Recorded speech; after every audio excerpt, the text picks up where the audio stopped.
রান্না তো হয়ে গেছে। দেখো গরম গরম তরকারি।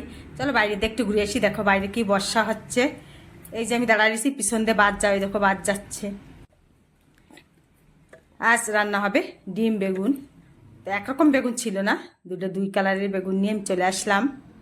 আর 6টা ডিম নিয়েছি, তো সেদ্ধ বসা দেবো ডিমগুলো এক একটা করে। ওই 4-5 মিনিটের মধ্যে সবগুলো ডিম আমি দিয়ে সেদ্ধ বসায় দিয়ে বেগুনগুলো ধুয়ে নেবো। বেগুনে অনেক ওষুধ টষুধ দেওয়া থাকে, ভালো করে জল দিয়ে স্নান করায় নিয়ে আসলাম। আর ছোট ছোট পিস করে কাটিয়ে নিলাম, 7-8টা টমেটোও কাটিয়ে নিলাম। মিক্সারের জারের মধ্যে দিয়ে দিছি কতগুলো ছোট ছোট রসুন পুচকে পুচকে, আর 1/2 ইঞ্চির মতো আদা, ওই যে কাটিয়ে রাখা টমেটোটা দিয়ে দিছি। কিছু গোলমরিচ দিয়ে দিছি, ছোট্ট পুচকে 1 চামচ জিরা দিয়ে বাটিয়ে নেব। এদিকে ডিম আলু সেদ্ধ হয়ে গেছে, আলুটা দেখানো হয় নাই। কড়াইতে তেল দিয়ে দিলাম, লবণও দিয়ে দিলাম, একটু হলুদ দিয়ে দিচ্ছি, ডিমেরটা ছড়াই নিচ্ছি, দেখাই নেই। তারপরে একটু চিড়ে দিচ্ছি, লাল লাল করে ভাজে নেবো।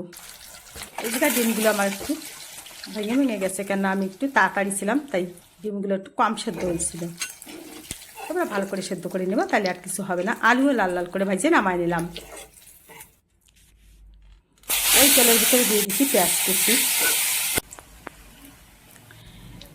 পেঁয়াজ একটু লাল লাল হয়ে গেছে, লবণ হলুদ গুঁড়ো লঙ্কার গুঁড়ো দিয়ে আর একটু নাড়ে চাড়ে দিয়ে দিচ্ছি ওই যে বাটি রাখা মশলা দিয়ে এখন কষায় নেব।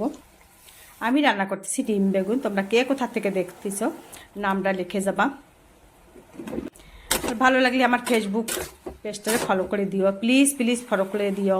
আর সেই সঙ্গে আমার চুট্টি একটা ইউটিউব চ্যানেল আছে, ওইখানে যাই দেখে একটু সাবস্ক্রাইব করে দিও। বেগুন ভালো করে মশলার সাথে লাগাই নিছি, ভাজি নাই কিন্তু, খালি মশলা লাগাই নিছি। ভাজে রাখা আলু ডিম দিয়ে নাড়িচাড়ে মিশিয়ে ঢাকনা দিয়ে দিছি। তা 10 মিনিটের মতন, 10 মিনিট পরে ঢাকনা আগলা করছি। আমার কাছে গরম মশলাও ছিল না আর ধনে পাতাও ছিল না, আমি তো কিছুই দিলাম না। তো এইভাবে নামাই নিলাম। খেতে কিন্তু ভীষণ টেস্টি।